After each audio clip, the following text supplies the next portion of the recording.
Hello friend, কেমন আছো তোমরা সবাই?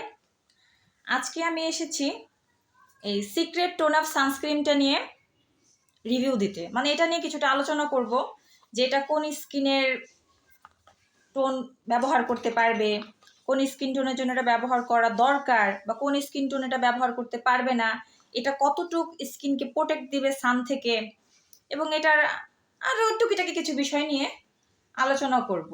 তো প্রথমে আমরা এটার কিছু প্যাকেজিংটা দেখে নিই। এটা ঠিক এরকম একটা প্যাকেটে থাকে, আর পিছনে মূলত সম্পূর্ণটাই কোরিয়ান লেখা। সো আমি তো কোরিয়ান জানি না, সো আমি বলতে পারবো না যেটা কি লেখা বা এটার কি কি ইনগ্রিডিয়েন্ট ব্যবহার করা হয়েছে, কি কি উপাদান দিয়ে এটা তৈরি, সেটা সম্পর্কে আমি জানি না। বাট এটা মেড ইন কোরিয়া, ঠিক আছে? এটা এরকম দেখা যায়। আমি এটা ব্যবহার করতেছি মূলত 2 সপ্তাহ বেশি হয়ে গেছে। তো চলো এখন এটা খুলে দেখা যাক যেটার ভিতরে কি আছে। এটা প্যাকেজিংটা আমার কাছে খুব ভালো লেগেছে। মানে ভিতরের এই ক্রিমের প্যাকেটটা আমার কাছে সুন্দর লাগছে, খুব সুন্দর। এটা ঠিক এরকম। এটা SPF 50+, ঠিক আছে? আমাদের বাংলাদেশে SPF 13 হলেই হয়, 15 হলে আরো ভালো, বাট 13-এর নিচে ইউজ করা যাবে না।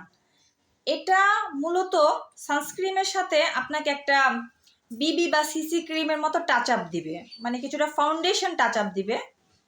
আমি বের করে দেখাচ্ছি। এটা কিছুটা এরকম ক্রিমি ভাবে আসে, কম হয়ে গেছে। এই যে এরকম ক্রিমি টেক্সচারে আছে, টেক্সচারটা ক্রিমি, ঠিক আছে?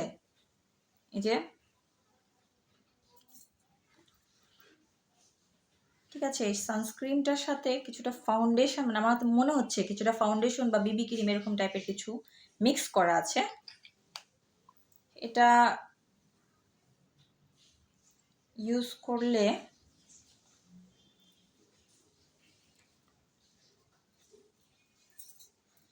এটা খুব সুন্দরভাবে ফেসে মানে অ্যাবজর্ব হয়ে যায়। এটা একটা প্লাস পয়েন্ট আছে, ঠিক আছে? ফেসে ইউজ করলে বোঝাই যাবে না যে ফেসে কোনো সানস্ক্রিন, মানে এমনি সানস্ক্রিন যেমন একটা হোয়াইট কাস্ট ছাড়ে, বা আমরা ফাউন্ডেশন ইউজ করলে অনেক সময় যেরকম দেখা যায় যে ফাউন্ডেশনটা একটু দেখা যায় ভেসে ভেসে থাকে, এইটা ইউজ করলে ওরকম ভেসে ভেসেও থাকে না, মানে একটা মেকআপ লুকও দিবে দিবে, আবার একটা সানস্ক্রিন প্রোটেকশনও হয়ে যাবে। কিন্তু এটার একটাই সমস্যা হলো, কোরিয়ানরা তো খুব ফর্সা হয়, মনে হয় আমাদের মতো স্কিন টোনের জন্য এটা একটু সমস্যা করে, মানে একটু ভেসে ভেসে থাকে। এটা শুধু একটা কালারই আসে, ঠিক আছে? যাদের স্কিনটা একটু ডার্কিশ বা চকলেট কালার, এই স্কিন টোনে ইউজ করলে এটা একটু হোয়াইট কাস্ট, মানে হোয়াইট কাস্ট তো না, একটু ভেসে ভেসে থাকবে, মানে বোঝা যাবে যে ফেসে কিছু ইউজ করছো, বা গলার সাথে ফেসের কালারটা মিশবে না বা যাবে না, এরকম টাইপের একটা টাচ দিবে। বাট এটা ইউজ করে মানে আমার স্কিন টোনের সাথে এটা গেছে, আমি ইউজ করে খুবই ভালো মানে রেজাল্ট পেয়েছি। আমার কাছে এটা খুবই ভালো লেগেছে। যদি তাদের স্কিন টোন একটু ব্রাইট বা যারা একটু ফর্সা, তারা এটা একদম নিঃসংকোচে ব্যবহার করতে পারেন। যে এটা একটা সানস্ক্রিমের কাজ করবে, এটা আপনার স্কিন একটু টোন আপ করবে, এটা আপনার ফাউন্ডেশনের কাজ করবে। মানে কোথাও যাচ্ছি বা যে বিশেষ করে যখন আমরা কলেজ বা স্কুলে যাই, সেখানে তার ভারী মেকআপ করে যেতে পারবো না, তাই না?